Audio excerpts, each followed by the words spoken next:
Abra a tua Bíblia na primeira carta aos Coríntios. Estamos ainda no capítulo 10. Fizemos a primeira parte do capítulo 10 semana passada. E agora mais uma parte aqui no capítulo 10 de 1 Coríntios. O tema da mensagem, se você gosta de anotar, é mesa de demônios. 1 Coríntios 10, a partir do versículo 14. Eu vou ler até o versículo 22, do 14 ao 22 do capítulo 10 da primeira carta de Paulo aos Coríntios.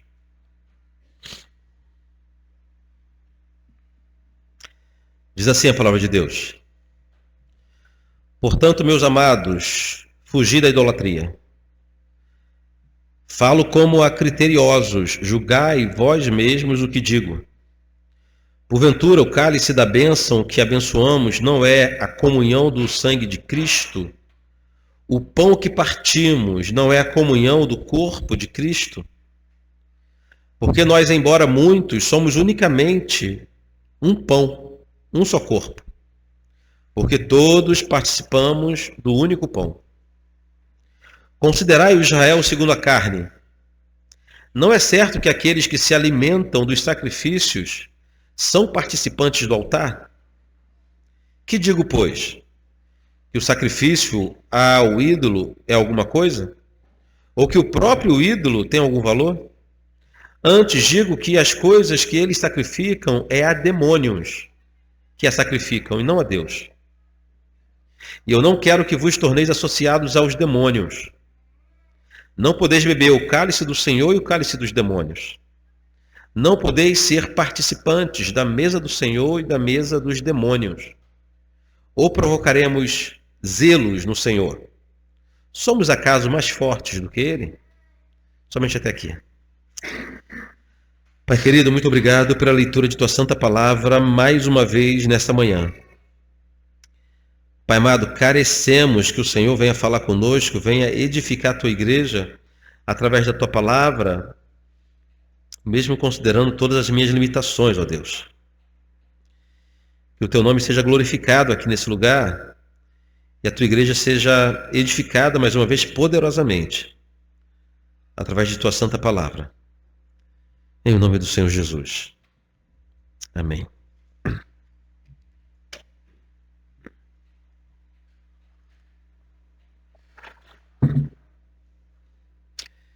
Esse texto de hoje, o apóstolo Paulo segue no mesmo assunto que ele iniciou lá atrás, no capítulo 8. No capítulo 8, ele começou a tratar da divergência que havia na igreja por causa de comidas sacrificadas a ídolos. Nós lembramos que havia um debate, mais um debate na igreja de Corinto, e tudo lá era motivo para contenda, para divisão. Mas havia um debate grande entre um grupo de irmãos que entendiam que o ídolo não é nada, ídolo não existe. Então uma comida oferecida a ídolo é uma comida oferecida a nada. Então um cristão maduro podia participar dessa comida. Do outro lado não, do outro lado havia um grupo de gente que Paulo chama de fracos na fé. Que ainda, justamente por ele ter vivido a vida toda, eles não conseguiam a ideia de um cristão verdadeiro participar de comer comida sacrificada a ídolos. Não era um debate simples, porque nós aprendemos que na cidade de Corinto, toda comida era sacrificada aos ídolos. Toda a carne que estava no mercado ou na feira era o que restou de sacrifício. Não tinha como você comprar uma carne, não sei se você criasse o seu boi, tivesse a sua fazenda. Fora isso, toda a carne exposta no comércio tinha sido sacrificada primeiramente a ídolos. Além disso, havia as festas, havia os banquetes, tudo girava em torno de idolatria na igreja de Corinto. O grande argumento de Paulo no capítulo 8 foi que, independentemente de ser lícito ou não comer comida sacrificada a ídolo, um cristão deve se abster disso em favor de seus irmãos. Aprendemos no capítulo 8 que o mais importante não é você perguntar ou eu perguntar se pode ou não pode tal coisa. O mais importante não é a gente querer saber se algo é permitido ou proibido. Não é isso. A pergunta que devemos fazer, à luz do que nós aprendemos no capítulo 8, é a seguinte: apesar de permitido, apesar de não ter nada a ver, apesar de não ser pecado, isso que eu vou fazer vai prejudicar o irmão? Vai prejudicar o avanço do evangelho? Vai escandalizar os mais fracos? Então Paulo termina o capítulo 8 dizendo o seguinte: se o fato de eu comer carne escandaliza o meu irmão, nunca mais comerei carne então. O meu irmão é mais importante, ou deve ser mais importante para mim do que os meus interesses, do que o meu gosto pessoal e até mesmo do que os meus direitos. Aprendemos isso no capítulo 8. Capítulo 8, a palavra traduzida por liberdade, que é a liberdade que você tem de comer o que você quiser, poderia ser melhor traduzida por direito. Ou seja, você tem o direito de comer o que você quiser, mas você abre mão desse direito para não ofender a consciência de um irmão mais fraco. Porque para nós, nossos irmãos são mais importantes do que os nossos direitos. Aprendemos isso lá atrás no capítulo 8. No capítulo 9, Paulo dá seu testemunho como exemplo de alguém que não apenas ensina a teoria de servir a igreja, de ser escravo dos irmãos, mas no capítulo 9 ele dá o seu próprio testemunho como sendo ele também escravo dos irmãos. No capítulo 9 ele começa dizendo o seguinte: eu tenho o direito de ser chamado apóstolo, eu tenho o direito de me casar igual aos outros, eu tenho o direito de ser remunerado por essa igreja, mas eu abro mão dos meus direitos em prol do evangelho. Então Paulo ensina no capítulo 8 a teoria de ser escravo um do outro, e no capítulo 9 ele se dá como exemplo de que ele já vivia dessa forma. Na primeira parte do capítulo 10, que vimos semana passada, Paulo lembrou da história de Israel. Para Paulo, Israel é um exemplo da forma como qual nós não devemos viver. Paulo lembra de alguns episódios de Israel no início de sua peregrinação no deserto e como que Israel foi alvo de grandes milagres de Deus. O que Deus fez em favor do povo no deserto jamais foi visto na história da humanidade, pelo menos que tenhamos registro. Contudo, um povo egoísta, um povo incrédulo, um povo soberbo, apesar de todos os milagres, eles caíram, e toda a geração que saiu do Egito, com raríssimas exceções, morreram no deserto. Agora, nesse ponto de sua carta, na segunda parte do capítulo 10, o texto que lemos, Paulo volta a tratar especificamente, irmãos, das comidas sacrificadas aos ídolos. É como se ele voltasse ao assunto do capítulo 8, porém agora com outra lição. Lá no capítulo 8, quando ele tratou da comida sacrificada a ídolos, a lição maior que nós tiramos foi que devemos ser escravos uns dos outros. Agora aqui nessa parte do capítulo 10, ele volta ao mesmo assunto, mas os irmãos verão que a lição é diferente. Vamos tirar uma outra lição desse mesmo assunto. Antes de seguirmos, precisamos lembrar que a sociedade de Corinto era profundamente envolvida, mergulhada em idolatria. Os habitantes dessa cidade eram idólatras até o tutano. A cidade, a sociedade respirava idolatria. Estátuas, deuses e templos para todos os lados. Comentaristas chamam Corinto de uma floresta de ídolos para todos os cantos.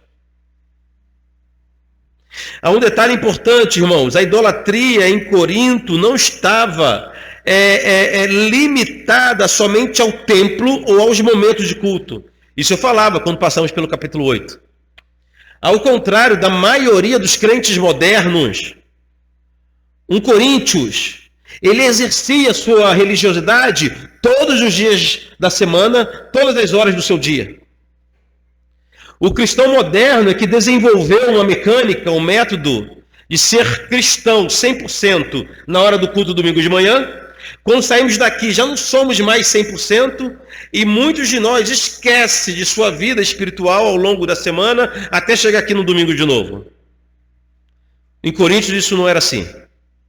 A idolatria, o culto, a religiosidade deles perdurava ao longo de todos os dias e o dia inteiro. Não havia um momento da vida de um habitante de Corinto que não fosse envolvido com o seu Deus, com o seu culto. Os trabalhos eram dedicados aos ídolos. As festas, os banquetes eram realizadas diante dos seus deuses. Os negócios eram firmados diante dos deuses. Todo mundo vivia diariamente, 24 horas por dia, ligado em sua idolatria. Eles não descansavam de sua espiritualidade. Eles não descansavam de sua religiosidade. Com isso, queridos, não participar dos banquetes, não participar das festas, não comer da carne oferecida, era o mesmo que não ter vida social. Preste atenção aqui em mim. Como na cidade, tudo girava em torno da idolatria. A indústria, o comércio, os negócios, a política. Se respirava a religiosidade idólatra o tempo todo. Então qualquer cidadão, qualquer pessoa que não quisesse participar dos banquetes, participar das festas, comer da carne oferecida, qualquer pessoa que decidisse não se envolver na idolatria da cidade, estava automaticamente excluído de todo o dia a dia da cidade, ou seja, não era mais um cidadão. A pessoa não ia conseguir arrumar emprego. Por quê? Porque todas as firmas, as empresas, os negócios eram fechados em altares idólatras. A pessoa não conseguia comercializar, vender, comprar, porque todo comércio era diante de um altar idólatra. Os filhos não podiam ir para a escola, porque tudo era idolatria. Não tinha como desenvolver, ter uma vida social em Corintos, sem se envolver com idolatria.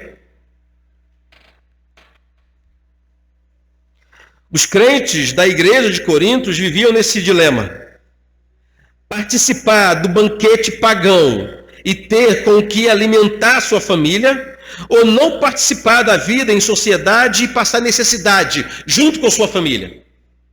Qual seria a sua escolha?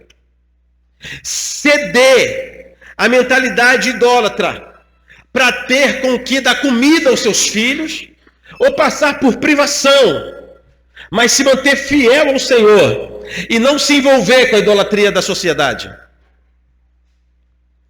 Mesmo considerando esse dilema, o apóstolo Paulo inicia esse ponto da carta sendo taxativo. Para o apóstolo não tinha nem o que pensar. Esse assunto para Paulo não deveria ser sequer debatido na igreja. Paulo é firme em sua convicção. No versículo 14, ele começa dizendo o seguinte: portanto, meus amados, fugi da idolatria. Mesmo considerando toda essa dificuldade, mesmo considerando todas as implicações, fugir da idolatria.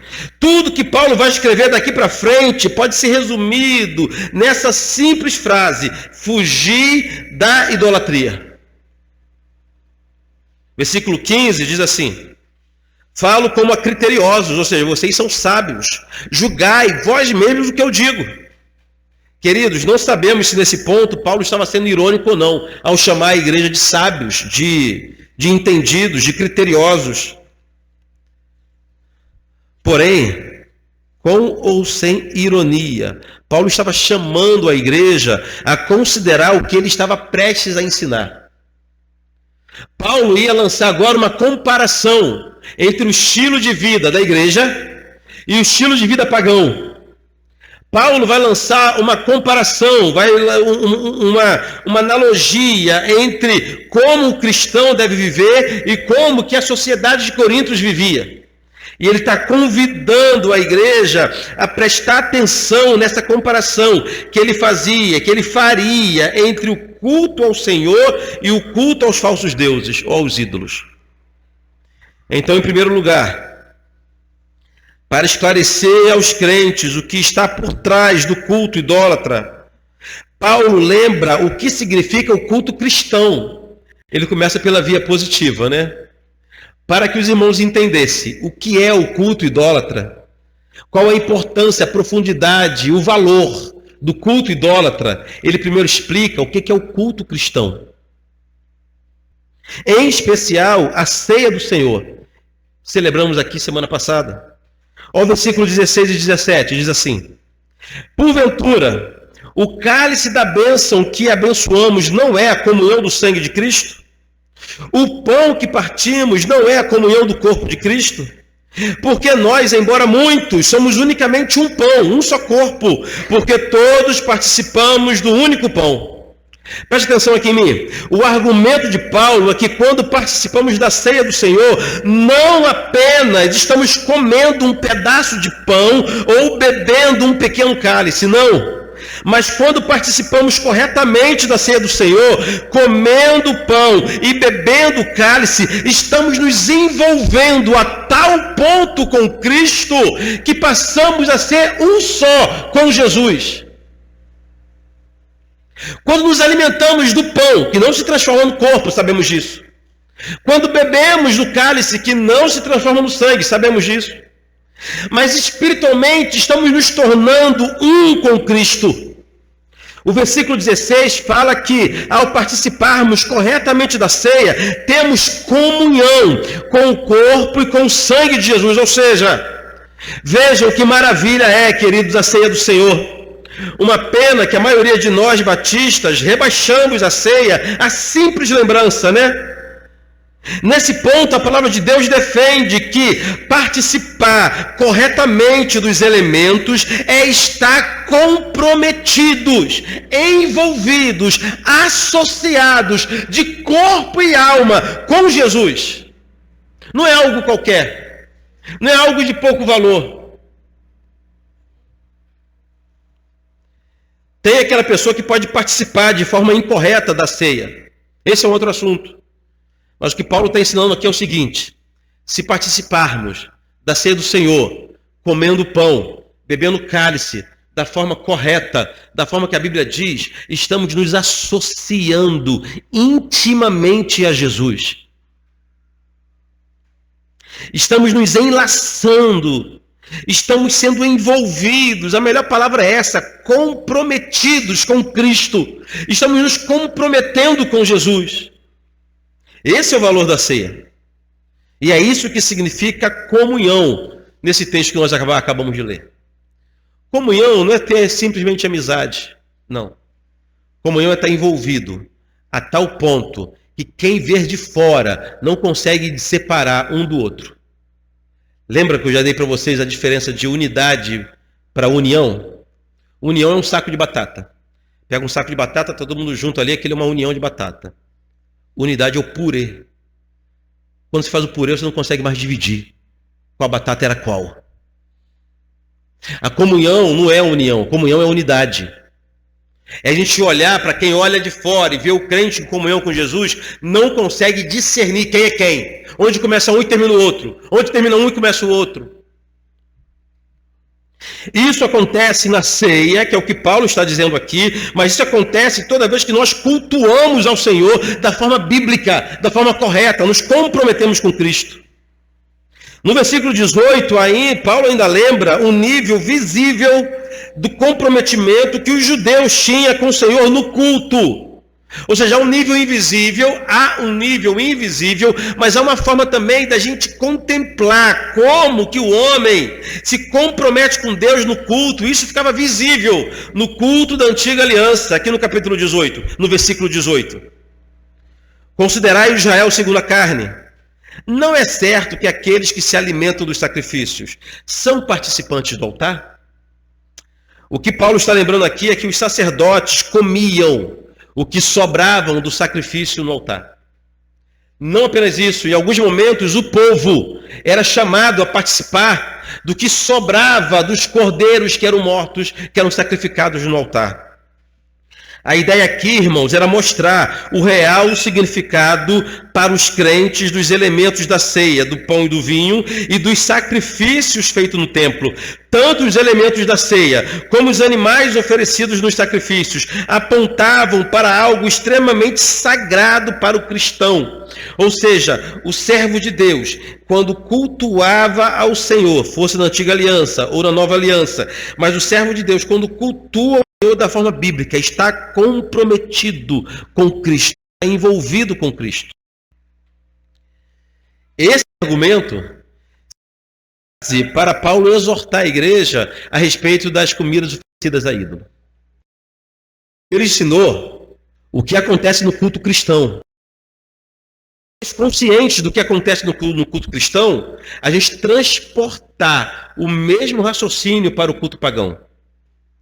A ideia de Paulo é o seguinte: da mesma forma que os elementos usados em nosso culto têm sim valor espiritual, os elementos usados nos cultos pagãos também têm valor espiritual, têm importância espiritual. Agora sim, o versículo 19 e o 20 vão tratar do culto pagão, que diz assim: digo, pois?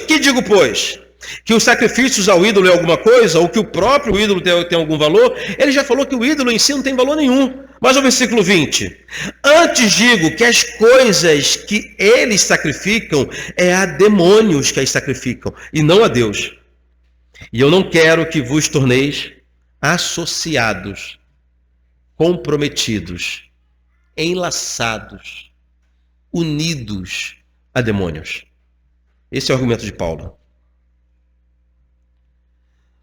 Lá atrás, quando passamos pelo capítulo 8, vimos que Paulo concordou com aqueles que desdenhavam dos ídolos do mundo, uma vez que os ídolos não são nada. Não existe outro Deus além do nosso Deus.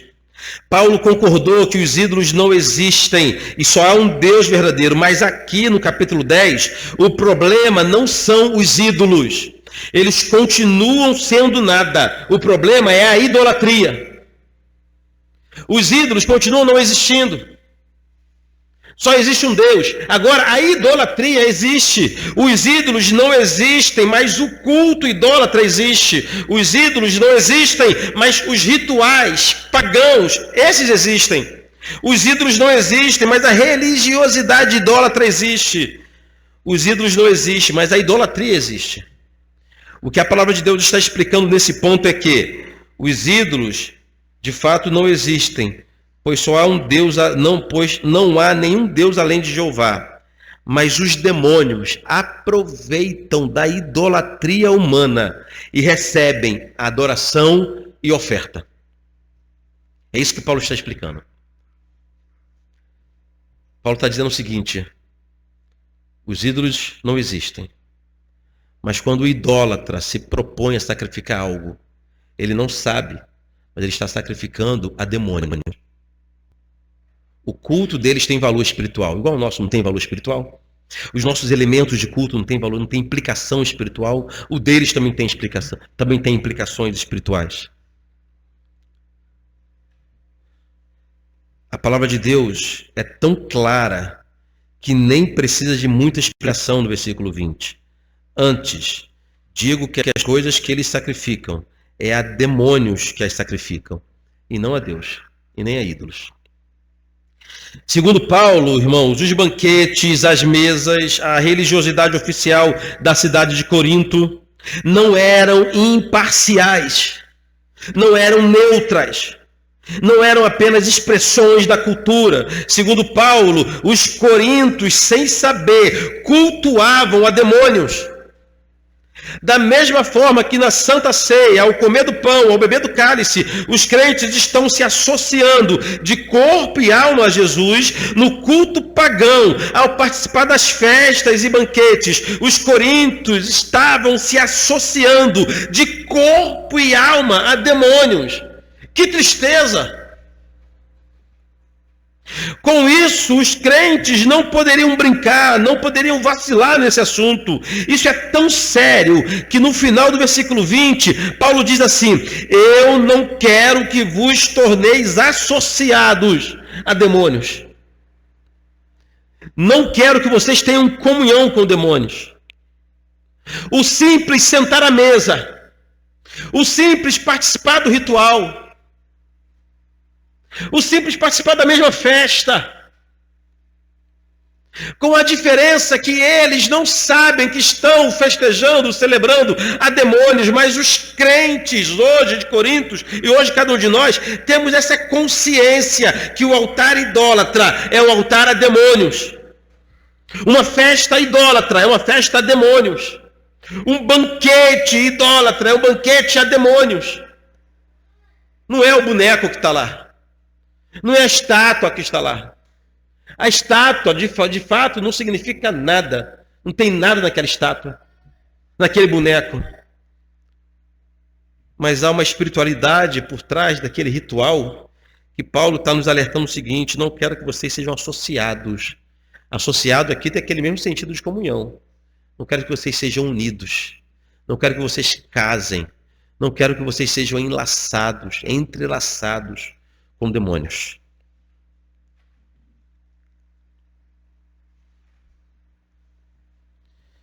Ou seja, irmãos, da mesma forma que no culto cristão os alimentos têm um significado, no culto pagão também tem um significado. A teologia do isso não tem nada a ver não colava com o apóstolo Paulo, por isso que ele é taxativo. Quer comer? Coma. Mas saiba que você está se associando a demônios quando fazem isso. Você é livre para comer? É livre para comer. Então coma, mas coma com consciência do que você está fazendo.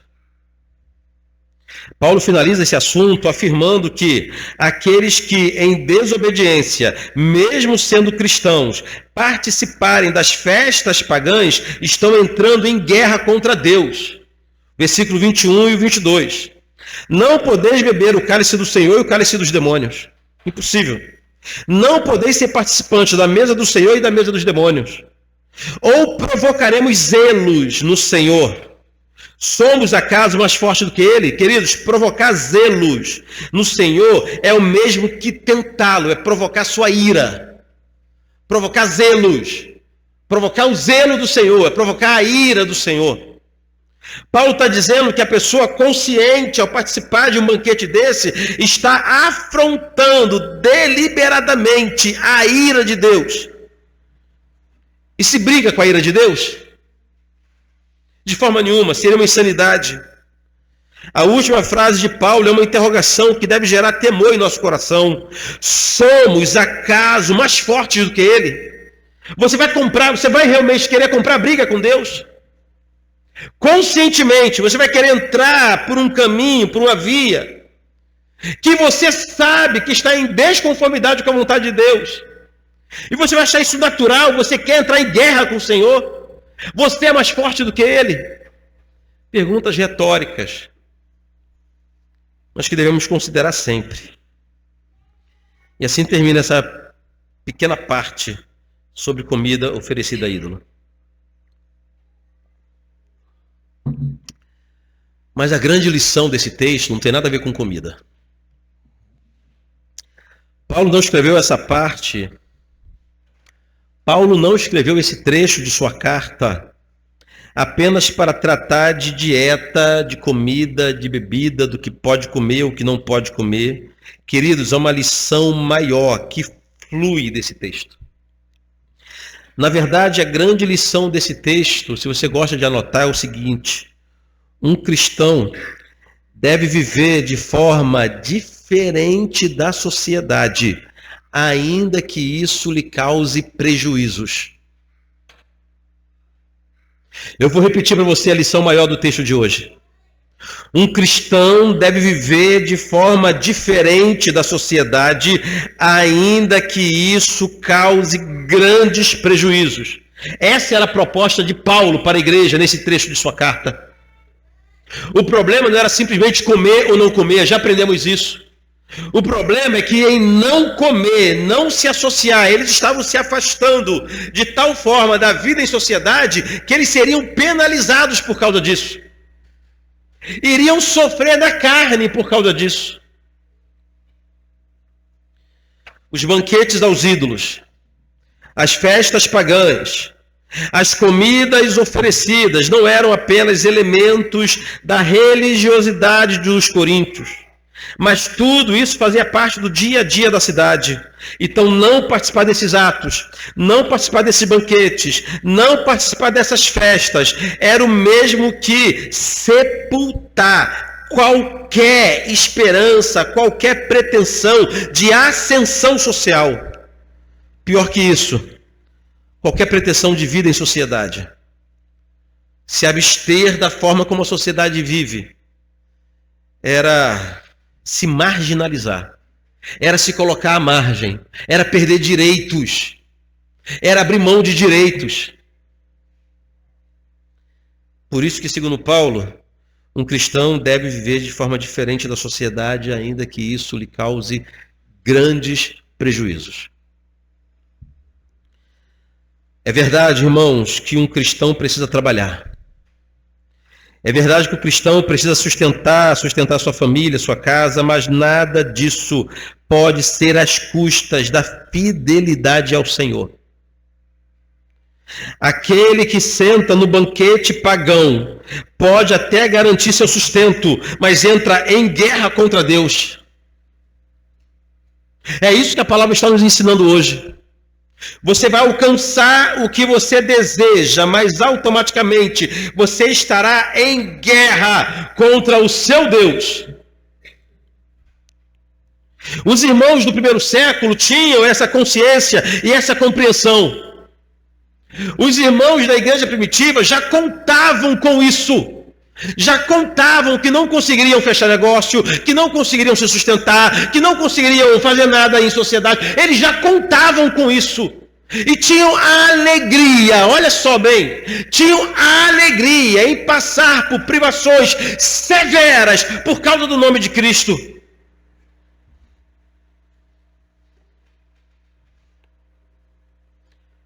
Tiago, irmão de Jesus, escrevendo a sua carta, como é que ele inicia a sua carta?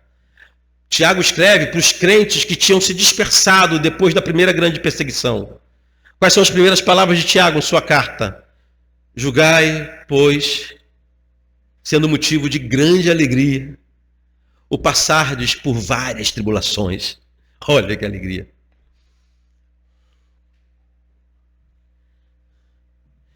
Quer ver um belo exemplo de sofrimento imposto pela fidelidade ao Senhor? É a igreja de Esmirna. Apocalipse capítulo 2, eu vou ler para os irmãos.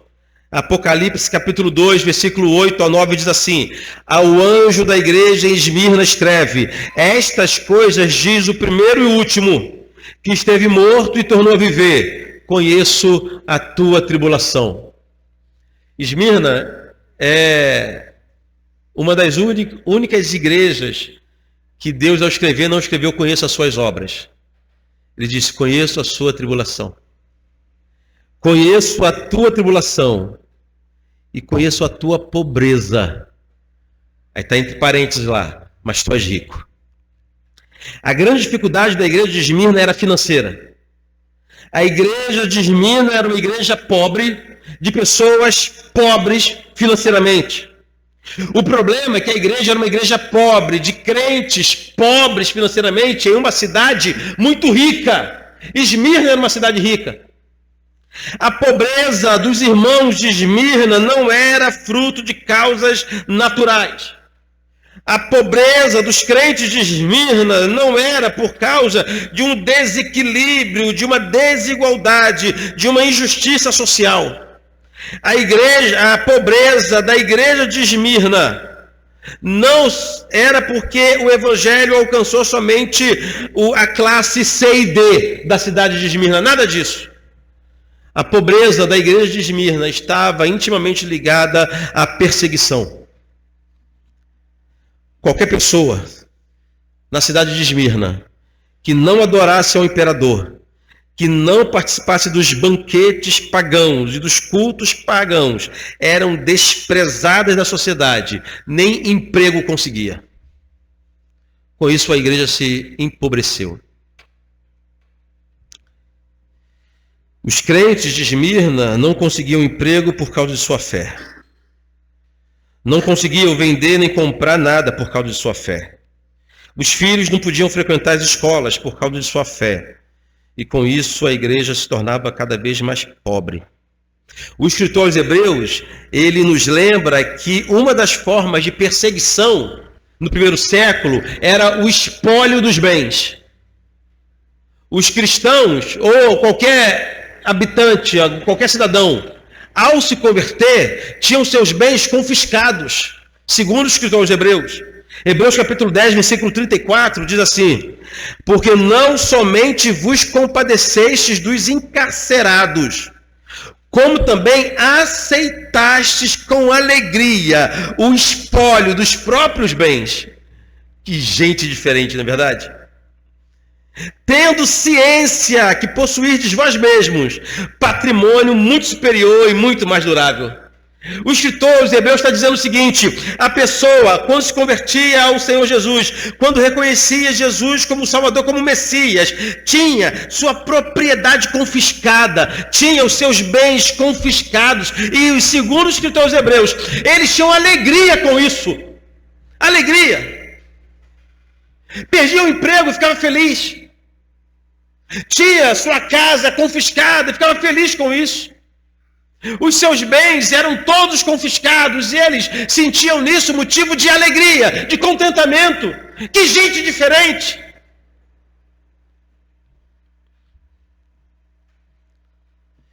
Ou seja, irmãos, o que Paulo estava ensinando aos irmãos de Corinto, no texto que lemos hoje, era um ensinamento já consolidado entre os discípulos de Jesus do primeiro século. Nenhum sustento é bem-vindo se for às custas de nossa vida com Deus. Nenhum. Paulo finalizou esse assunto nos exortando que a causa do Evangelho, o bem-estar dos irmãos e o interesse da igreja deve vir em primeiro lugar, acima dos nossos interesses pessoais. Versículo 31 até o 33, aqui do capítulo que nós lemos hoje, do capítulo 10.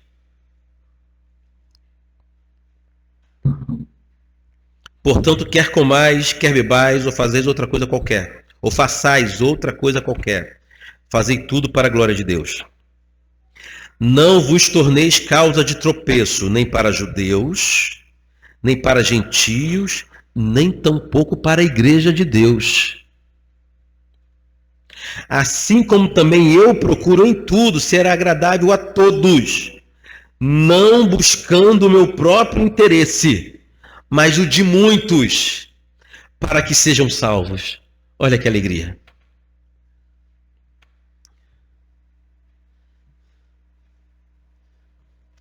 Paulo está nos ensinando que nenhuma conquista pessoal tem validade se foi às custas de nossa vida com Deus, de nossa vida com a igreja, de nosso serviço, de nosso envolvimento com o Evangelho. Nenhum. Queridos, é provável que você esteja considerando que a mensagem de hoje não tem nada a ver contigo.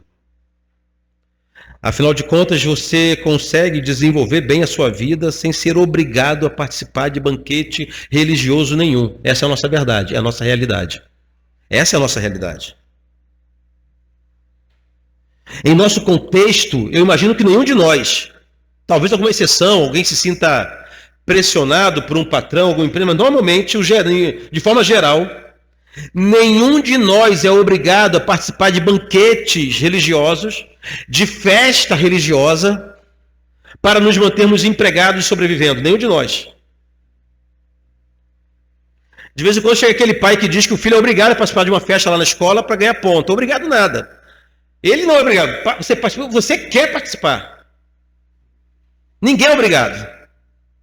Então é provável que enquanto a gente está aqui lendo, tratando, expondo o capítulo 10 de 1 Coríntios, você está pensando que isso não se aplica à tua realidade.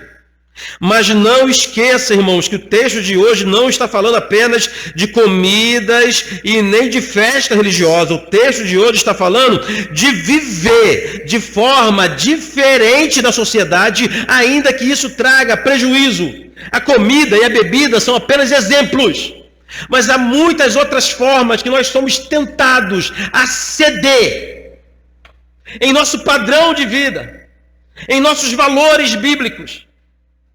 Nós somos tentados a ceder em nossa mentalidade Somos tentados a ceder em nossa concepção, em nossa consciência de fé, para fecharmos negócios, para trabalharmos, para progredirmos. Somos tentados isso o tempo todo. Não necessariamente a comer comida oferecida a ídolo. Não necessariamente a sentar em um banquete pagão. Nós não somos tentados dessa forma mais, ou pelo menos a maioria de nós. Mas a maioria de nós somos tentados sistematicamente, a abrir mão de valores, a abrir mão de conceitos bíblicos, a infringir mandamentos de Deus, para continuarmos em nossa profissão, fechando os negócios, vendendo o nosso produto. A maioria de nós. Ano passado, quando fazíamos a série de exposição na primeira carta de João, uma das mensagens nos exortava a fugir do mundanismo. Nós aprendemos que mundanismo é uma mentalidade pecaminosa que governa o mundo. É uma mentalidade, é uma consciência. É uma forma de vida. O problema é que por muito tempo a igreja achou que mundanismo era corte de cabelo, era tipo de roupa, era maquiagem, era pintura. As igrejas se fecharam para aquilo que elas achavam que era mundanismo, porém escancararam a porta para o verdadeiro mundanismo, que é a mentalidade pagã, a influência do mundo em nossa vida. Conceitos mundanos, conceitos pecaminosos. Aí, de fato, evitamos o corte de cabelo, a calça, a roupa, a maquiagem, evitamos algumas festas, algumas músicas, alguns instrumentos, mas escancaramos a porta para uma mentalidade pagã, uma mentalidade mundana. E hoje não conseguimos nos livrar mais dessa mentalidade. Está impregnada em nosso meio. O texto de hoje nos desafia a viver na contramão da cultura desse século. Ainda que nosso problema não seja com comidas e bebidas, mas o nosso problema é com a mentalidade, é com o conceito pagão.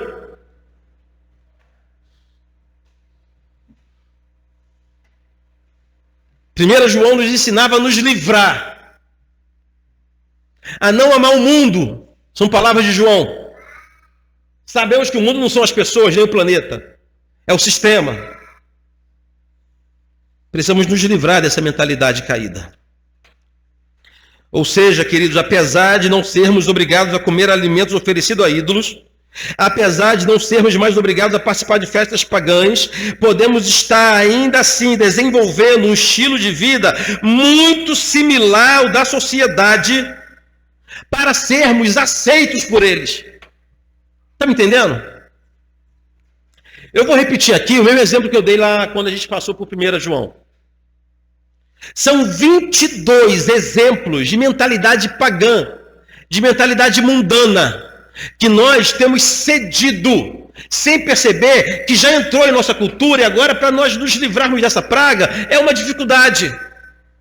22 exemplos. Eu vou repetir aqui os mesmos exemplos que eu dei naquela mensagem. São exemplos de atos e conceitos que existem em nosso meio, mas que nós não podemos mais tolerar. Em primeiro lugar, se relacionar somente com quem tem algo a oferecer. O que é isso? Mentalidade mundana. Ceder para o mundo. Quantos de nós já vive exatamente dessa forma? Se relacionar somente com quem tem algo a oferecer. Trair a confiança de um amigo. Alguém depositou a confiança em você, e você trai a confiança desse amigo. Mentalidade mundana, mundanismo. Não é coisa de um cristão. Assumir um compromisso e não cumprir com sua palavra. O que mais acontece em nosso meio? Em um processo de plantação, 1 milhão de pessoas apertam a nossa mão e falam: conta comigo, na primeira oportunidade vão embora. Só para te dar um exemplo. É normal a falta de compromisso em nosso meio. Fala que vai e não vai, pode contar comigo e não posso. O que é isso, irmãos? Mentalidade mundana. Homens que demoram a amadurecer porque querem curtir a vida. Mundanismo. Mulheres que são independentes, que são dependentes de elogios para se sentirem bem. Vamos tratar disso aqui. Um elogio é bom, mas você não pode ser viciado em elogio. Você não pode depender de elogio. Ah, pastor, isso é normal, fruto do pecado lá fora. Homens que não amam sua esposa de forma sacrificial. Como que a Bíblia manda a gente amar as nossas esposas? Como Cristo amou a igreja. Só isso. Olha o padrão. Só isso.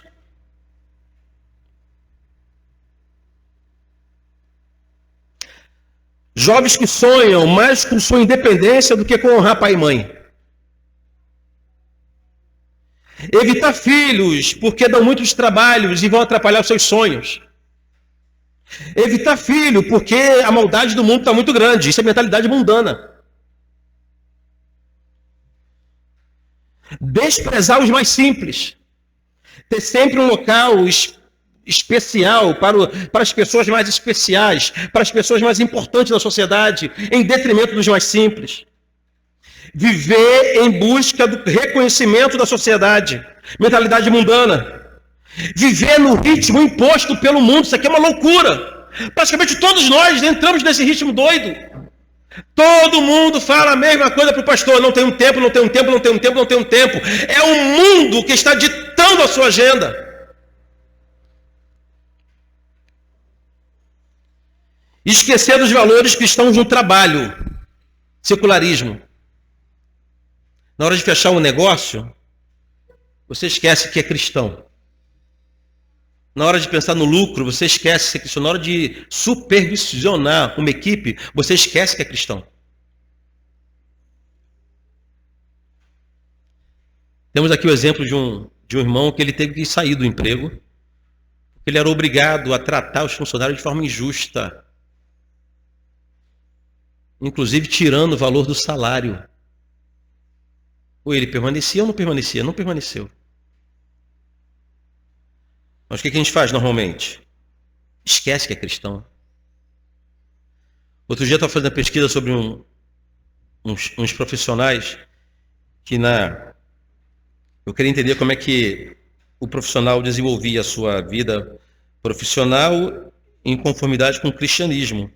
Então, ele explicando que não há conflito nenhum da sua profissão com o cristianismo, por quê? Porque na hora que ele vai trabalhar, palavras deles, eles suspendem a sua fé. Ele pega a fé e bota a fé assim na prateleira. A pessoa tira uma folga de ser cristão para poder desenvolver bem o seu trabalho de forma tranquila. É isso aqui.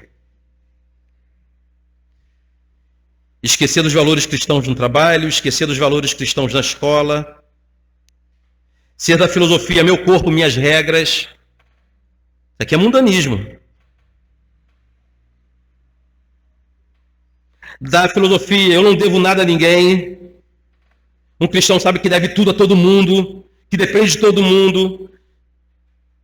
Abrir mão da verdade para ser feliz. Gente, o que é isso aqui? Aquela pessoa que diz, eu não quero estar certo, eu quero ser feliz. Isso aqui é completamente incompatível com a vida cristã. Mentalidade mundana. A ideia de que o que importa acima de tudo é ser feliz. Entender o trabalho como um fardo e não como uma bênção. Eu vou repetir, mentalidade mundana. Entender o trabalho como uma maldição, como um fardo e não como uma bênção.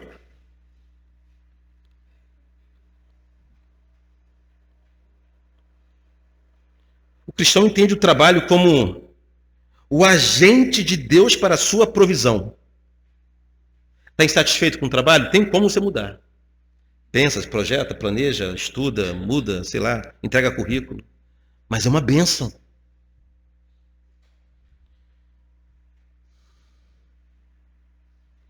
Criar os filhos para serem bem-sucedidos, sem se importar se eles serão servos de Deus.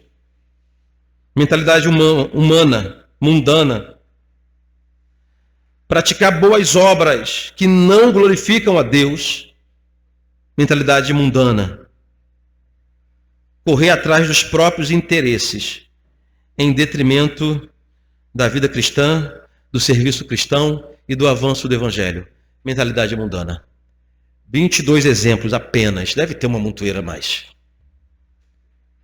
Esses são apenas alguns exemplos de como a mentalidade mundana já se infiltrou entre nós nos últimos anos.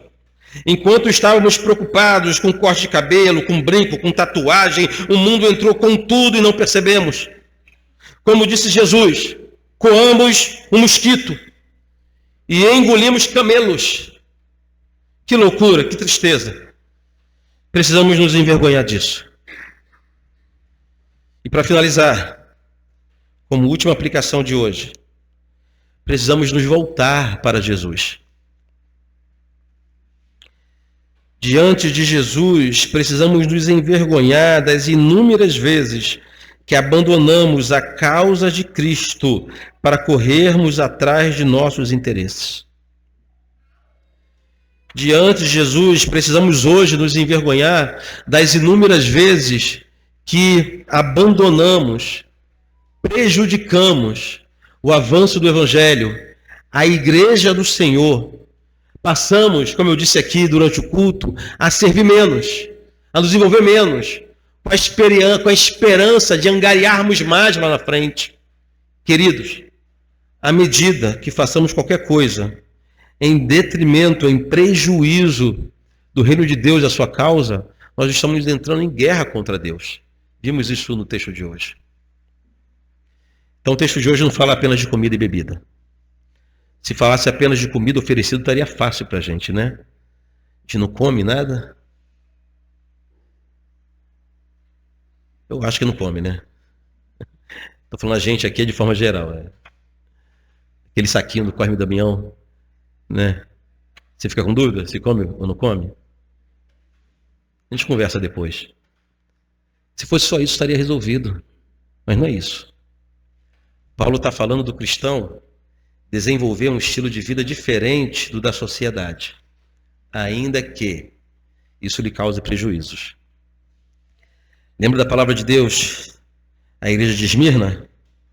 Conheço a tua tribulação, a tua pobreza, mas és rico. Olha só. Para todo mundo você é pobre, mas para Deus tu és rico. Quem vê você é pobre, mas para o Senhor de todas as coisas, tu és rico. Porque o teu prejuízo é fruto de fidelidade. Amém?